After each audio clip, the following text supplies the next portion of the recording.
Let's create some cinematic shots. Hello everybody, my name is Marco Bagnoli, I'm a cinematographer, and today I'm going to show you a few scenes from a commercial, and I'm going to show you how you can recreate every single one of them. After watching this video, you should be able to shoot something like this. So this is the first one we're looking at, and as you can see, this is a very abstract scene. You have this guy, really pale skin, nice afro look, and that's the first thing you have to consider when you're shooting a video. Lighting and everything else, camera settings and blah blah blah, comes after that, because the most important thing is you show something in cinematography and filmmaking. This guy looks interesting. You see a lot of people that do perfect lighting, shoot on a morph, on Alexa Mini, but the shot looks boring. The reason for it, the person you have in front of the camera doesn't look interesting. It's most important when you do something like an extreme commercial where it's about passion for Spotify and some drink or something like that, where it's just pure energy. You need interesting people. Invest in interesting people.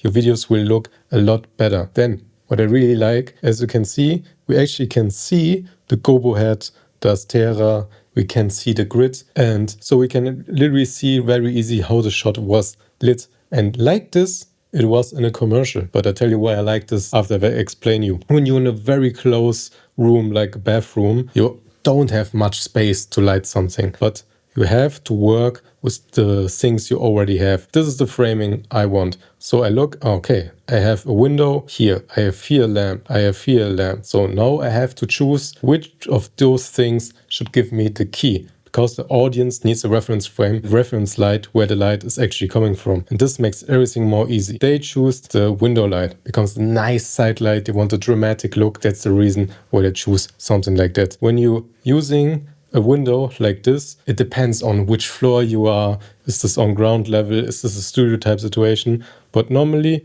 you put full butterfly in front of the window, put something with an even light output, sky panel or something similar, just blast it into the window so that you have this overexposed look. Sometimes it looks really nice details, not much detail, just blown out window, because most of the time it's probably not that interesting what's outside. So we don't have to fight for dynamic range or anything. So just blow it out, put your butterfly in front of it, and it's a day. Then when you have a window like this, put curtains in front of it. It really helps diffuse the light a little bit more and get a little bit more contrast and texture. The light in my room got really dark right now. So after we established that the light is coming from the side, this is where our Asteras comes to play. Just put one on the side to give him this key light. And what a lot of people do, what I also like to do, is to the fill. This is the fill light which comes a lot more from the front. They make a very cyan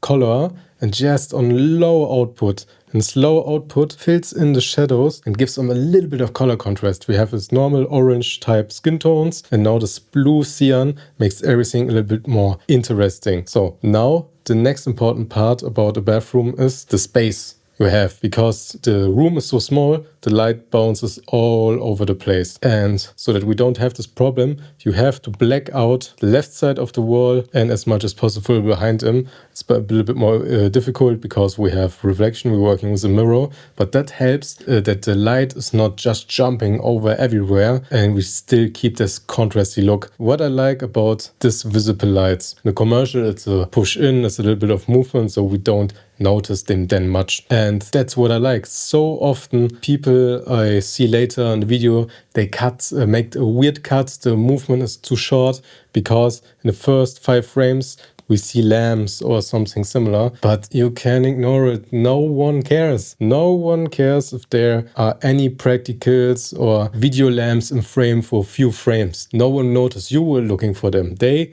looking, when they start at this frame, they looking here. And do you know why they're looking here? Because you, as a cinematographer, did everything in your possible way that the focus of the image with your compositing, lighting is this guy. So the audience will totally ignore that part. When the camera movement is better, like this, that you have the few Asteras at the beginning of the shot in the frame, it's totally fine. Go for the emotion. End of the day, it's all about feeling, emotion, energetics, and not about a little technical oopsie doopsie. So this is the second shot we're talking about, and nice establishing shot. We are in this living room type situation, And why does the shot look good? How did they make it a little bit more interesting? First thing you do is put your camera down, and now our biggest enemy are these type of walls. White, uninteresting walls are the death of every good looking shot. So we can't not paint these walls in any other color.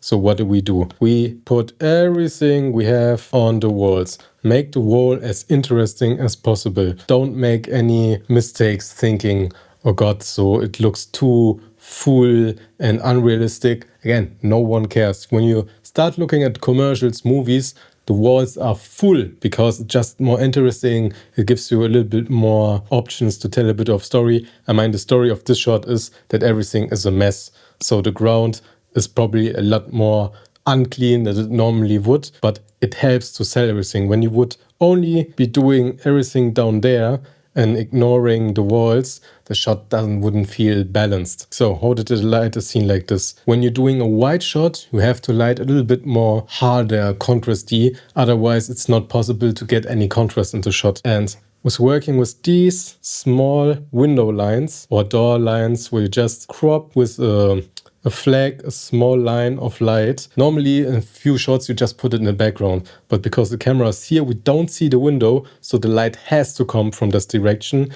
and now we do this very long light which creates another layer to a three-dimensional feeling. Also here, I tell you a lot often you work in dark light, dark light, dark light, and that's practically what they're doing here. In addition to that, they opened the door here and they put every few centimeters a light source, a practical, to make everything more interesting. And when you now look at the shot, it's light, dark, light, dark, light, dark, light, dark, light, dark, light, dark, light, dark, light, dark. So this is how we create a three-dimensional feeling with practicals and lights. So this is the next shot, and here you probably notice we have this chill guy laying on the bed, face forwards.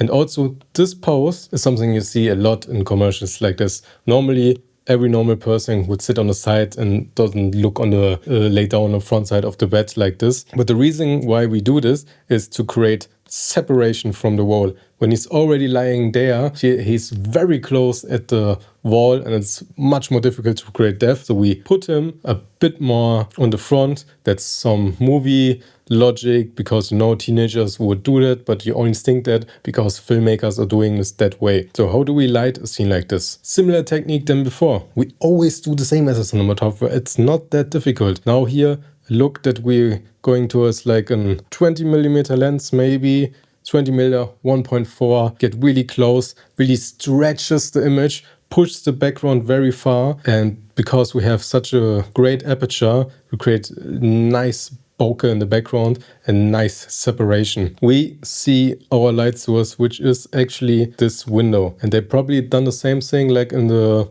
bathroom. Put a butterfly in there to even everything out, throw light at it, done. There are moments where you actually light from the outside. So put a butterfly with just a quarter diffusion or half diffusion, just blast into the room. Also possible, but in this situation I don't think like that. This is only here for ambience. You change the ambience with it, with your output, but sometimes also use it as a key. But here they totally blacked also out the other side of the room, so that we don't have any bounce coming from here and get this nice light separation on his face. Then we're also noticing here, damn, these walls are full of something. Like I said before, now, but we have the pro thing that we have green walls and also a nice yellow weather hoodie. And just with these colors, we also create separation. Colors are your best friends most of the time when you create a three-dimensional look. And the only light I probably done here is you could use something like a Godux 600 light dome, or put in 6x6 butterfly half silk or something like that, half grid cloth, and just shine a light through it, create a nice soft wrap around him. Then as you can see,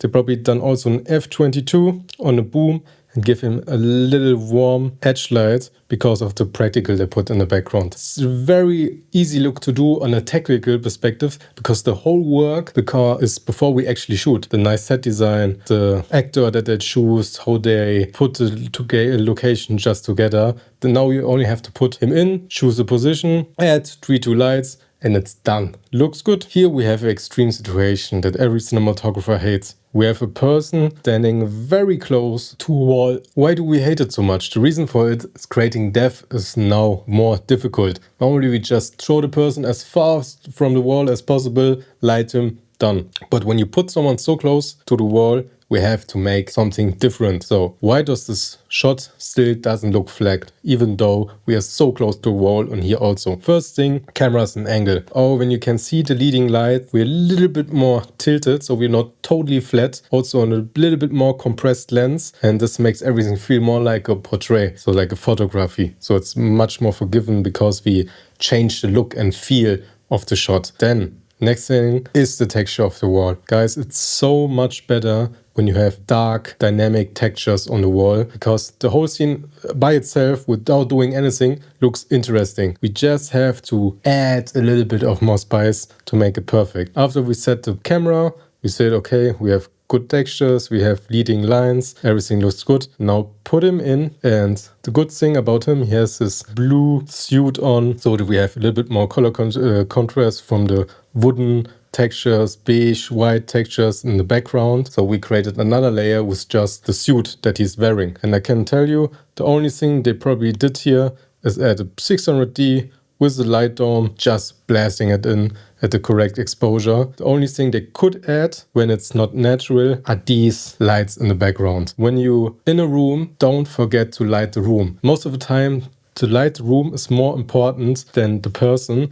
because when we wouldn't have this, he would feel lit, because the audience doesn't know, okay, where's the light coming from? And when the audience doesn't know, they don't think about it, but they feel it. And without these light beams in the background, which clearly tells us, okay, the light is coming from here, we can give him this nice key light that still looks natural. Without this key light, you wouldn't have this natural feeling. So if you enjoyed this video, I would really appreciate subscription from you. My name is Marco Bagnoli, and I'll see you next time.